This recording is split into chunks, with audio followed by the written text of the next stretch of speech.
Okay, today we are going to be finishing up our unit on logic, on truth tables, and we are going to be finishing off by talking about how we can analyze arguments and proofs. We can determine if something is a valid argument, if something's an invalid argument, and we'll talk about how we can use truth tables to show that something's valid or not valid. We're also going to show or learn about the different types of valid arguments and the different types of invalid arguments. So we're going to start off by talking about, well, what's a valid argument and what's an invalid argument? So a valid argument is an argument in which all the premises are true and the conclusion is always true. Okay, an argument in which all the premises are true and the conclusion is always true. An invalid argument is an argument that is not valid. We also call it a fallacy. Okay, an argument that is not valid, we call it a fallacy. Okay, so we're going to take a look at an example. We're going to go through the truth table and we're going to show whether it's a valid or invalid argument based on what our conclusion is going to be. So here's an argument. So in this example, we have that it says, if it's after midnight, then I must go sleep. Okay, that's not much of an argument. Well, it's after midnight. Therefore, I must go to sleep. So the argument here is, okay, I must go to sleep. Why? Because if it's after midnight, I must go to sleep, and right now it's after midnight. Now, logically speaking, you guys have developed your brains enough to be able to analyze this argument and say, well, that's a valid argument. How can we actually prove that it's a valid argument? Well, remember, a valid argument must have a conclusion that is true, no matter what the premises are. Okay, so let's write this out in terms of letters, the same way that we have been doing for this chapter. And so if it's after midnight, then I must go to sleep. We'll say it's after midnight is P, and I must go to sleep is Q. So P implies Q. Okay, the second part, it's after midnight, means P. And the conclusion is Q. So what is this saying? So this is saying that P implies Q, and P, if you have both of those, so if those two are connected by an and, then it must imply Q. So let's write that all out. So P implies Q, and P, all of that implying Q. We want to see whether or not that is going to be true, no matter the circumstances. We expect that it should be because, logically speaking, we may be able to think and say that is a valid argument, but how can we prove using a truth table that it is in fact a valid argument? Okay, let's start off with our P and Q columns. So P and Q being both true, only P being true, only Q being true, or both P and Q are false. Okay, so this the third column is going to be P implies Q.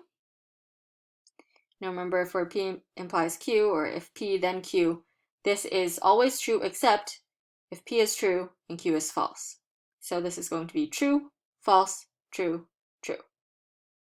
Okay, again, we're trying to build up until we get that statement P implies Q and P, that whole thing implies Q.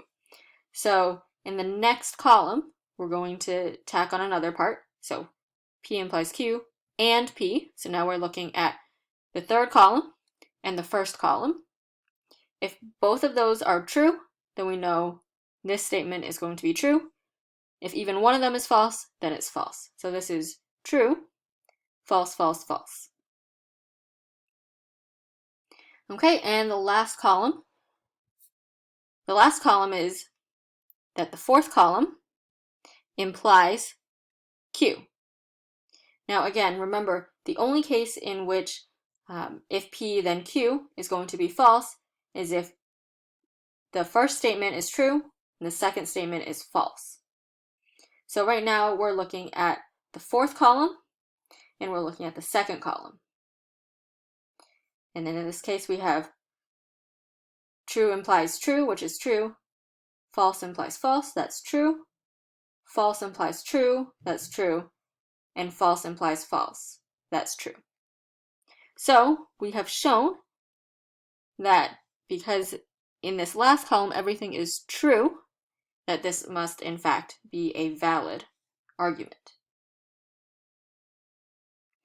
Okay, so let's just kind of summarize what we did here. So in order to test the validity of an argument, first assign a letter to represent each component statement in the argument. Okay, that's the first thing we did. We wrote it down in terms of P and Q. Then express each premise and the conclusion symbolically. So we wrote that down in the last example. We wrote down, okay, so P implies Q, and P, that whole thing must imply Q, right? We wrote down each premise and the conclusion in terms of symbols. Next, we are going to form the symbolic statement of the entire argument by writing the conjunction of all the premises as the antecedent of a conditional statement and the conclusion of the argument as the consequent. So in our particular case, in that example, everything that was above that line was going to be a conjunction to write it all together, and it was going to be the antecedent of a conditional statement. It's going to be the if part of a statement. And then the conclusion, the part below the line, is the conclusion of the argument, and that was the consequent. That was the result of the conditional. Okay, and then once you have that, then you complete the truth table for the conditional statement that you formed in step 3.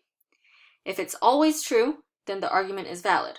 Otherwise, it is invalid. So even if one of those, within that last column, if even one of those is false, then you have to say that the argument is invalid. Okay, we're going to do a couple more examples with this. So we are going to take a look at example 1. So example 1 says, if I win the lottery, then I'll buy a new house. I bought a new house. So the conclusion is, I won the lottery.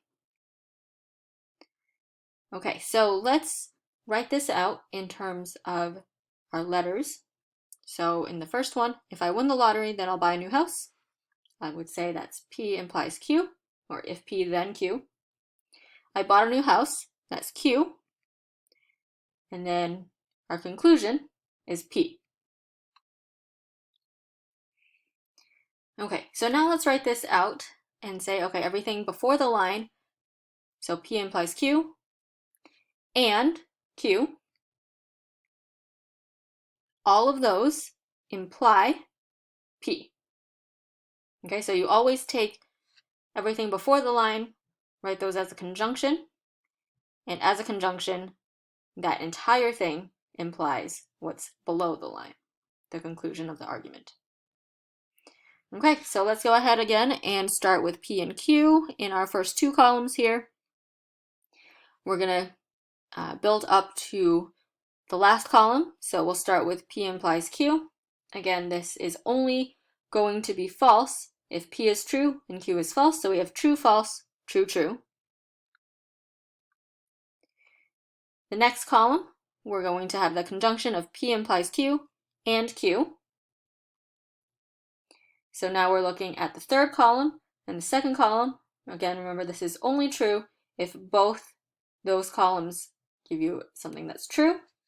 So this is true, false, true, false. Okay, and the last column is taking that fourth column that we just wrote out and saying that fourth column implies P.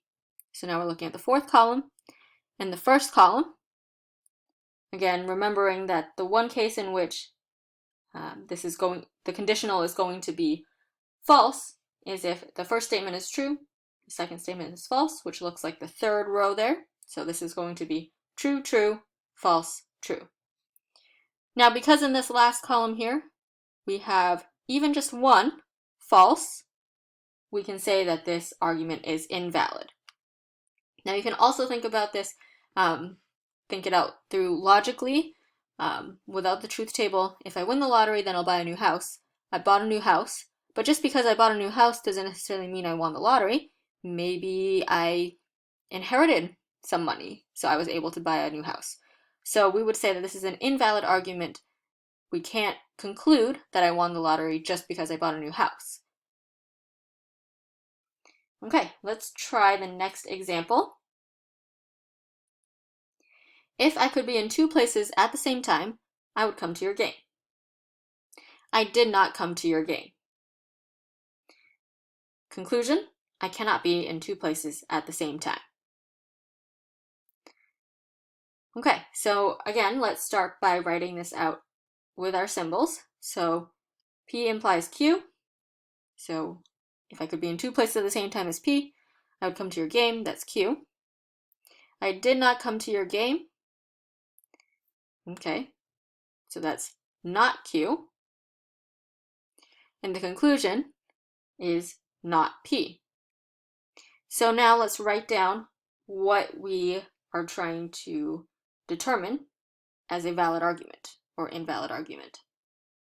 So take what's above the line, write it as a conjunction. So P implies Q and not Q. The conclusion is that this conjunction implies, the whole thing, implies not P.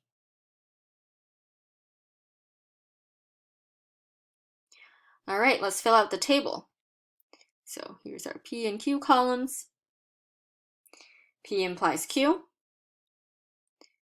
All right, again, this is only going to be false when P is true and Q is false. So this is true, false, true, true. Next, we have not Q. That's just the opposite of Q. So false, true, false, true. Now we combine those two to a conjunction. So P implies Q and not Q. Looking at the 3rd and 4th columns, this is only going to be true if both are true. So this is false, false, false, true. And we also need to have not P.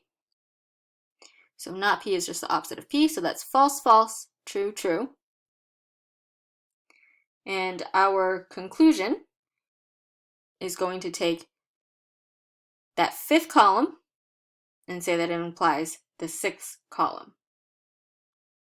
So again, remember, conditionals, it's only going to be false if the first statement is true, second one is false. In this particular case, we don't have that. So this is all going to be true. If it's all true, that must mean this is a valid argument. Okay, so we can do this for any type of argument and determine if it's valid or not, writing out the truth table. Now, there are particular argument forms that have been named as quote-unquote valid argument forms, and there are some argument forms that are also named as invalid argument forms because both of these valid and invalid argument forms are very common. So the first one is what we call modus ponens. This is the one where we have P implies Q, P, and our conclusion is Q. This is a valid argument form. In the second, we have P implies Q. We have not Q, and our conclusion is not P. This is called modus tollens. Okay, the third one, disjunctive syllogism, says P or Q, not P. So in conclusion, Q. And the last valid argument form, that has a name to it, is called reasoning by transitivity. So this one is P implies Q, Q implies R, and our conclusion is P implies R. So these are all valid argument forms if you were to come up with the truth tables for each of these the same way that we did in the last 2 examples. You would find that that last column is always going to be true. Now, depending on the particular problem, you might just be asked to say whether or not something's valid or not.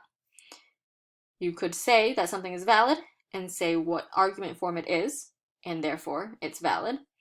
Or if it particularly asks you to write a truth table to show that it is valid, then you would need to write up the truth table as well. Okay, the two invalid argument forms, also called fallacies. One is the fallacy of the converse. So, the fallacy of the converse is P implies Q, Q, and our conclusion is P. Right, this was the lottery one, right? So if I win the lottery, I will buy a house. I bought a house, therefore I won the lottery, right? That's a fallacy. We know that's false. There could be other means to get to Q. It doesn't necessarily mean that P has to be true. Okay, the second invalid argument form is called fallacy of the inverse. This is the one that says P implies Q, not P. So in conclusion, not Q.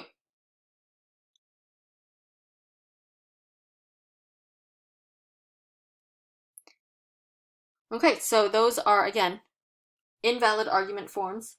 If you are presented with an argument and you're asked whether it's a valid or an invalid argument, you are free to say it's an invalid argument, it is a fallacy of the inverse, and that would be a great explanation. But again, if it asks you to show how it is an invalid argument form, you would need to draw out the truth tables and show using truth tables that it is in fact invalid. All right, so that concludes our lesson today on arguments and proofs.